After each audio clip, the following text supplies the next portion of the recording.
Welcome back to CBS News 24/7, where we continue to follow the president as he holds a prayer service in the Rose Garden of the White House right now. Just moments ago, the president touched on those tariffs we've been talking about and so many are protesting about on this May Day. Let's listen in.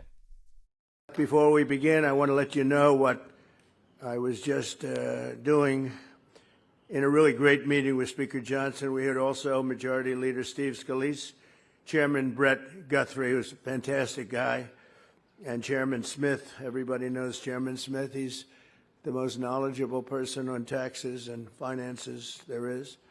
To be updated on the progress of the one big, beautiful bill. We love that bill. I won't like it if it doesn't pass, neither will you. If it doesn't pass, your taxes are going to go up 68%. So think of it, 68, and this is a religious ceremony to me, but that's part of the religion. Because if your taxes go up 68%, you might give up your religion. You might have no choice. You'll be working too hard to try and make it. And that's the Democrats. That's what they'll give you. They'll vote against it. It's not even believable. It's called Trump derangement syndrome because, honestly, everything in there is good for Democrats, Republicans, and everybody else. These will be the biggest tax cuts in American history, with 100% expensing, which is something that people cannot believe they're getting. We did it in the last one, and we had the most successful economy in my first 4 years that we've ever had, the history of our country. And expensing was one of the things that led to that. But it's 100% expensing for companies investing in America and increasing take-home pay for the typical family by thousands of dollars a year. And to show you how middle income this is, there'll be no tax on tips, no tax on overtime, no tax for the great seniors in Social Security. So you have no tax on Social Security for our great seniors. And we have full deduction for interest. If you buy a car that's made in America, you get an interest rate deduction. That's going to be it's got to be made in America. If it's not made in America, we really don't care if you buy it or not. But if it's made in America, we want you to buy it. We make the best cars anyway.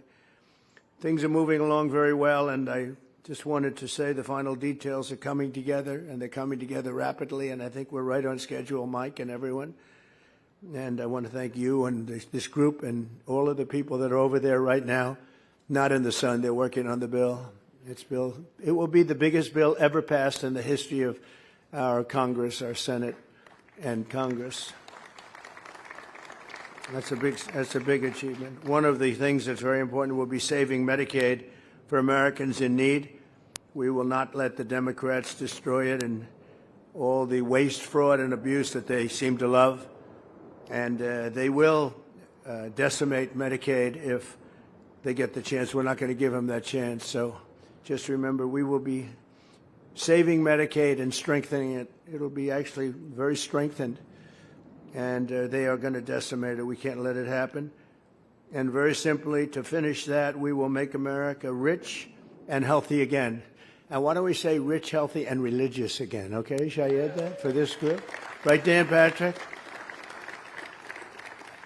Thanks as well to the great people that are here. Pete Hegseth, who's doing a fantastic job. Pete, thank you. All right, so as we watch the president's comment at that prayer event, we're mindful of the 3 M's there. Of course, first headline, he said they're going to save Medicaid, which is what a lot of Democrats have worried. Some of the details in that so-called big, beautiful bill that the president labels it as would put Medicaid in peril to millions of Americans. But then the other 2 M's, the 2 Mikes, Mike Waltz and, of course, the Speaker of the House, Mike Johnson. He talked about Mike Johnson and that big, beautiful bill. Notice there, no mention of Mr. Waltz and the fact that he is out at the NSA, as is his deputy. We'll continue to listen in on that and see if the president has anything to say about that huge headline, the first major shakeup in the Trump administration in now this second term.